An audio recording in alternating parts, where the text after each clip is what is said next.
এবং সঞ্চালনায় আছেন সদস্য সচিব ফয়সাল, উপস্থিত আছেন জাতীয়তাবাদী যুবদল গাঙ্গেয় দিনের বিপ্লবী সদস্য সচিব, আজকের এই কর্মী সভার প্রধান বক্তা, রাজপথ থেকে বের ওঠা নেতৃত্ব, আন্দোলন সংগ্রামের পরিচিত সৈনিক, সাবেক সফল ছাত্ররা ঢাকা মহানগর পূর্ব ছাত্র দলের সাবেক সফল সাংগঠনিক সম্পাদক, যিনি রাজপথে লড়াই করে বিজয়কে ছিনিয়ে নিয়েছিলেন, প্রিয় সহযোদ্ধা রবিউল ইসলাম নয়ন।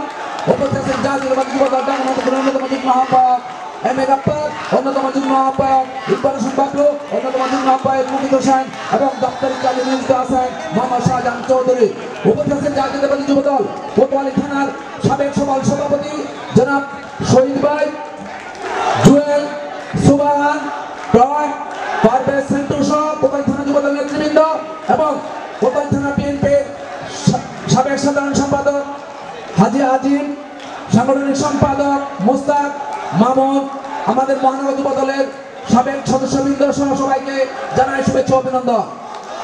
প্রিয় নেতৃবৃন্দ, এখানে আসার পর জানতে পারলাম, আগে থেকেই জানি এই এলাকাটি সনাতন ধর্মাবলম্বীদের অধ্যুষিত এলাকা। আমরা আপনাদেরকে শুধু বলতে চাই, 2016 সালে আমি জুয়েল থামো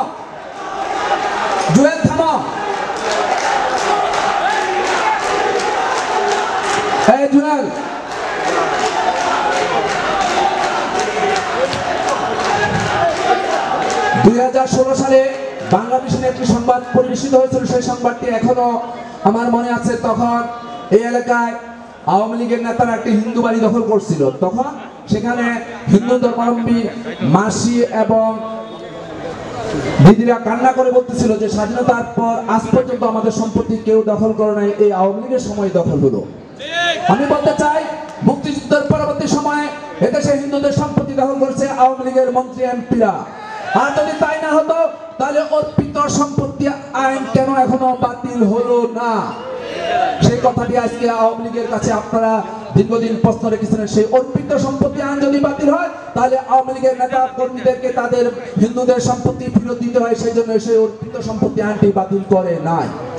আজকে যারা যুবক এলাকায় যুবক আছেন তাদেরকে বলবো, জাতীয়তাবাদী যুবদল শুরু করছিলেন আপনাদের এই ধর্মাবলম্বী আমাদের বাবু গয়েশ্বরচন্দ্র রায় জাতীয়তাবাদী যুবদলের তিনবার সাধারণ সম্পাদক ছিলেন।